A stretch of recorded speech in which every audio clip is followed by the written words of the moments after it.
Welcome to Suman TV. ఈరోజు మనం PTM మండలంలో ఉన్నటువంటి బూచుపల్లి ఇక్కడ వెలిసినటువంటి చెన్నకేశ్వర స్వామి ఆలయం దగ్గర ఉన్నాం। ఇక్కడ ప్రత్యేక పూజలు చేయడానికి వచ్చేసినటువంటి తంబల్లపల్లె తెలుగుదేశం నాయకులు దాసరిపల్లి జయచందర్ రెడ్డి గారు మనతో ఉన్నారు। వారిని అడిగి మరిన్ని విషయాలు తెలుసుకోవడం జరుగుతుంది। రోజు సోమవారము మంచి రోజు మా నియోజకవర్గం అదే తంబలపల్లి నియోజకవర్గం 6 మండలాలకు 103 గ్రామాలకు సంబంధించిన దేవములో ఉన్న ప్రసిద్ధిగాంచిన చెన్నకేశ్వర స్వామి ఆశీస్సులు మా ఎల్లవేళలా మా నియోజకవర్గంలో అందరికీ ఉండాలని, మా పైన ఆయన దయాదాక్షిణాలు ఎప్పుడు ఉండాలని, మా ప్రజలు నా నియోజకవర్గ ప్రజలందరూ సుఖ సంతోషాలతో ఆయు ఆరోగ్యాలతో జీవించాలని స్వామిని ప్రార్థించి ఆయన ఆశీస్సులు తీసుకోవడానికి ఇక్కడికి వచ్చినాము।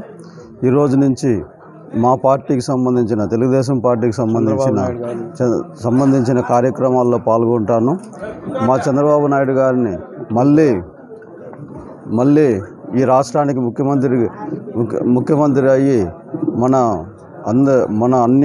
మన రాష్ట్ర అభివృద్ధికి ఆయన ఎంతో కృషి చేస్తాడని భావిస్తూ ఆయనకు మా మద్దతును తెలుపుతూ మా నియోజకవర్గంలో తెలుగుదేశం పార్టీని మళ్ళీ 5 సంవత్సరాల ముందు ఎట్లా ఉండిందో తెలుగుదేశం పార్టీ మళ్ళీ పూర్వ వైభవం ఉన్న తెలుగుదేశం పార్టీకి తీసుకురావడానికి నా వంతు ప్రయత్నంగా, నా శాయశక్తుల నా వంతు ప్రయత్నంగా చేస్తానని నా సహచర వర్గంతో, నా బంధుమిత్రులు, నా అన్నదమ్ములు అందరి సహకారంతో తెలుగుదేశం పార్టీకి పూర్వవైభవం తీసుకొస్తానని స్వామి ఆశీస్సుల కోసం వచ్చినాను।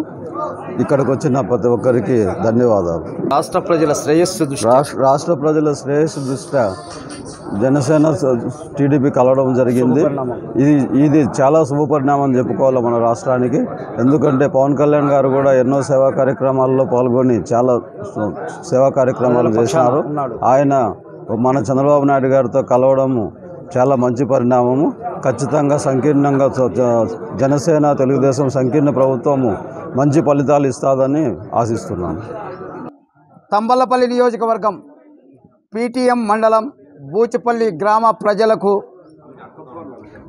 ఇటీవలే తెలుగుదేశం పార్టీలో చంద్రబాబు నాయుడు గారి ఆశీస్సులతో చేరిన విద్యావంతుడు, ఇంజనీర్, ప్రముఖ పారిశ్రామికవేత్త దాసరిపల్లి జయచంద్రారెడ్డి గారు ఈరోజు ఈ ఊరికి వచ్చి ఇక్కడ మన ప్రసిద్ధ దేవాలయం శ్రీదేవి భూదేవి సమేత శ్రీ చెన్నకేశవ స్వామి ఆలయమునందు మన గ్రామ ప్రజలు, తంబల్లపల్లి నియోజకవర్గంలో నుంచి వచ్చిన శ్రేయోభిలాసులు, మిత్రులు, తెలుగుదేశం పార్టీ కార్యకర్తలు, జనసేన కార్యకర్తలతో కలిసి ఈరోజు పూజలు నిర్వహించడం చాలా ఆనందదాయకంగా ఉంది। ఈ తంబల్లపల్లి నియోజకవర్గంలో జయచంద్రారెడ్డి తెలుగుదేశం పార్టీ రాకతో నూతన అధ్యాయానికి అడుగులు వేస్తాదని చెప్పడంలో అతిశయోక్తి లేదు।